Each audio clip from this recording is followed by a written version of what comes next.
Hi welcome to my YouTube channel. 6 ವರ್ಷಗಳ ಕಾಲ Kannada TV ಲೋಕದಲ್ಲಿ ಸೂಪರ್ ಹಿಟ್ ಆಗಿ ಮೆರೆದಿದ್ದ ಅಗ್ನಿಸಾಕ್ಷಿ ಈಗ ಮತ್ತೆ ಹೊಸ ರೂಪದಲ್ಲಿ ಬರ್ತಿದೆಯಾ? ಹೌದು. 2013ನಲ್ಲಿ ಆರಂಭವಾಗಿ ಸುಮಾರು 6 ವರ್ಷಗಳ ಕಾಲ ಪ್ರೇಕ್ಷಕರ ಮನಸ್ಸನ್ನು ಗೆದ್ದಿದ್ದ ಈ ಧಾರಾವಾಹಿ ಸುಮಾರು 1588 ಎಪಿಸೋಡ್ಗಳ ಮೂಲಕ ದೊಡ್ಡ ಇತಿಹಾಸವನ್ನು ನಿರ್ಮಿಸಿತ್ತು. ವಿಶೇಷವಾಗಿ ವಿಜಯ ಸೂರ್ಯ ಮತ್ತು ವೈಷ್ಣವಿ ಗೌಡ ಜೋಡಿ ಕನ್ನಡ ಮನೆಯವರೆಗೂ ಫೇವರೇಟ್ ಆಗಿತ್ತು. ಈಗ ಕಲರ್ಸ್ ಕನ್ನಡ ಒಂದು ಹೊಸ ಪ್ರೋಮೋ ಬಿಡುಗಡೆ ಮಾಡಿದ್ದು ಸೋಷಿಯಲ್ ಮೀಡಿಯಾದಲ್ಲಿ ಭಾರಿ ಚರ್ಚೆ ಶುರುವಾಗಿದೆ. ಪ್ರೋಮೋದಲ್ಲಿನ ಡೈಲಾಗ್ "ಅವನು ಅಹಂಕಾರದ ಅಗ್ನಿಪರ್ವತ, ಅವಳು ಸ್ವಾಭಿಮಾನದ ಚಂಡಮಾರುತ" ಎಂಬ ಸಾಲುಗಳು ಪ್ರೇಕ್ಷಕರ ಕುತೂಹಲ ಹೆಚ್ಚಿಸಿವೆ.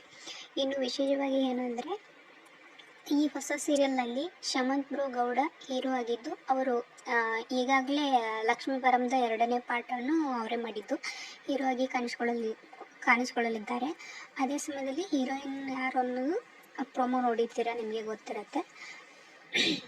ಹಳೆಯ ಅಗ್ನಿಸಾಕ್ಷಿ ಫಿಲ್ಮ್ ಮತ್ತೆ ಬರಬಹುದಾ ಅಥವಾ ಸಂಪೂರ್ಣವಾಗಿ ಇದೇ ಕತೆ ಅನ್ನೋ ಪ್ರಶ್ನೆ ಈಗ ಫ್ಯಾನ್ಸ್ಗಳಲ್ಲಿ ದೊಡ್ಡ ಚರ್ಚೆ ಆಗಿದೆ.